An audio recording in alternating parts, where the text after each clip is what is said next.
Everyone, how you doing today? My name's Kirsty, and on today's video I'm going to be taking you through my November reading wrap-up.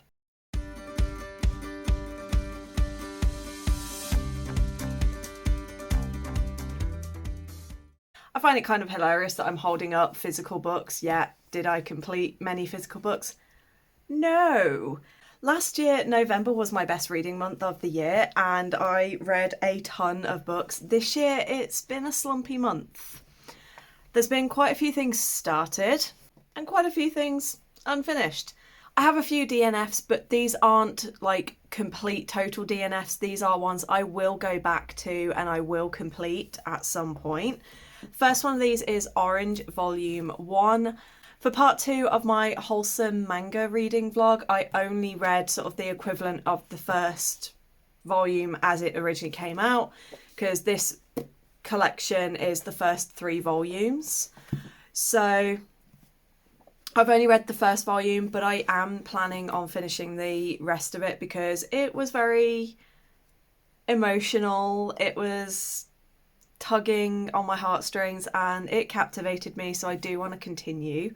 We also have my reread of the Dark Shades of Magic trilogy, starting with the first book. I'm about halfway through. No, I'm not. I'm about a third through it. It's just one of those where I've been really struggling to read physical books lately. And so it's just a case of I read when my head isn't bad or when I am feeling that I've got the energy to read physically. And then I started The Foxglove King by Hannah Witten, but other books that I needed to prioritise became more urgent. So I put it on hold so I could focus on those. And so now it's kind of probably going to be more January that I get back to it, but we will go back to it because I was enjoying it. As for completed books, I only actually had 4. And going, as always, from worst to best, the worst one was by far The Ogre's Pet by Kira Cass, something like that. I will post it here. It just, didn't really do it for me. I expected more from a monster romance, and I just wasn't overly impressed with the way it was written. There was no real sort of context. There wasn't really any world building. So it was kind of like, well, why is the ogre there? What is this, a real world, a fantasy world? What's going on? And then there was like one particular scene where I was like, oh, that brings a new meaning to the word boner. But yeah, it wasn't for me. Didn't really enjoy it. Gave it 2.5 stars. And I moved on with my life. But apart from that one, the other 3 were all 4 and 4.5 stars. There weren't any 5 stars this month, but there were some really good 4 and 4.5s. So starting with Stealing the Troll's Heart by Leon. I don't know how to pronounce the name, but Leon Riley. I'm going to say Leonie Riley.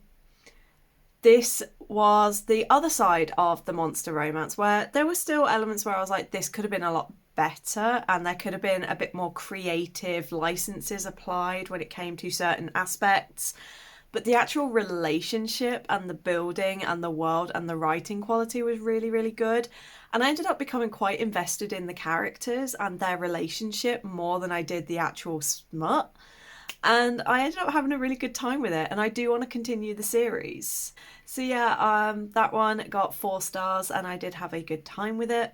Next up, we had one on the Kindle that I read for the BBNYA Awards. I've been sent 3 books that I need to read for the final round, and I need to evaluate them, and this was the first one that I completed.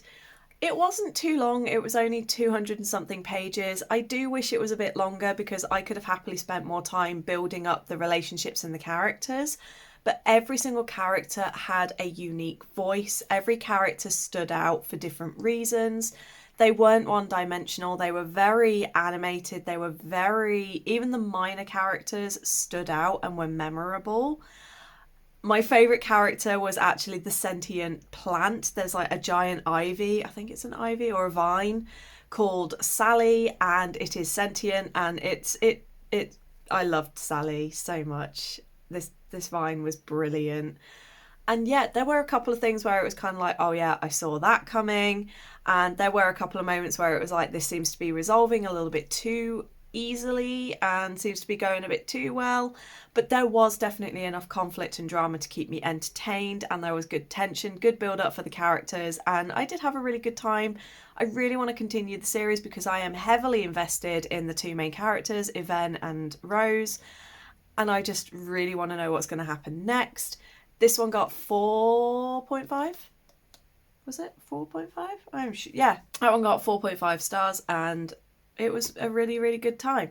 And then by less than a point, like, you know, the 4.5, whatever, less than a point higher than A Rose Among Thorns, and still coming in at 4.5 stars, is The Way of the House Husband, Volume 1 by Kosuke Ono. And the only downside with it that I found is it lacks a lot of the extra bits that you tend to get in manga, where it's like little snippets and scenes that don't feature in the anime, and you get like more insight into the characters and behind the scenes. With this one, those extras are all included in the anime. So in one sense, it makes the anime even better because it gives you everything from the manga. But in the other sense, it kind of downplays it a little bit because it means you're not really getting anything extra from the manga that you get in the anime. And one of the things that I love when I read a series and watch it is that moment when you get those little extra bits in the manga, and it kind of makes it seem like you're not just copy pasting and you're actually getting a little bit more out of the series. And yeah, so that was my only downside, but it was fantastic. I love Tatsu. He's one of my favourite characters. His relationship with Miku, we still don't really understand how it came about or why, beyond a tiny little mention here and there. I'm hoping in future volumes we will get a little bit more into that. But I also love Jin, who is their cat. He gets his own side stories within. And I just love what we go on little adventures with Jin. And I just love how Tatsu is ex-Yakuza, one of the scariest guys in the entire country. Yet he's now a house husband, and he just has such a unique way of approaching all of his tasks. And the way he's just like approaching things as he would do if he was still in the Yakuza. I love it. And Masa is also a fantastic character, and the way he's just like, hey boss, I want to copy you, but he's just clueless. And every single character in this is brilliant. I have such a fun time. I love the art style. I love the design. I love the humour. I just love everything about it.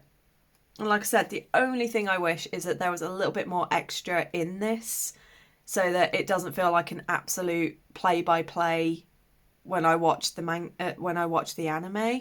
But also I feel like this is a brilliant one if you're new to manga. I will be doing a series next year where I'll be looking at sort of the perfect manga to start with and looking at different types of manga and things like that. And this one definitely, for me, is one of those that is a brilliant introductory manga. So yeah, only 4 books this month and not much to really talk about beyond the fact that I didn't really read very much. I also did make progress on my audiobooks. Oh, one audiobook, that was it. I continued a little bit with the Dream Thieves by Maggie Stiefvater, which is book 2 in the Raven Cycle, but for some reason I am just struggling with audiobooks again.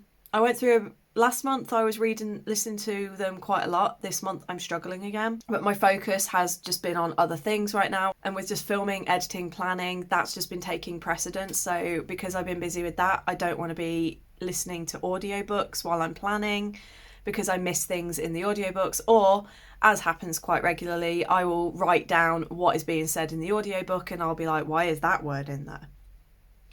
So yeah, that was my month of November. It wasn't the most exciting, but I still had a great time.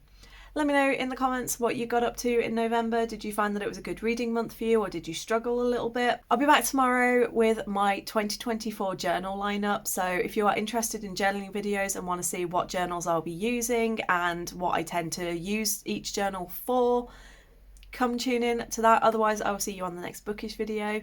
I hope you're all good. I hope you're staying safe. And until next time, bye.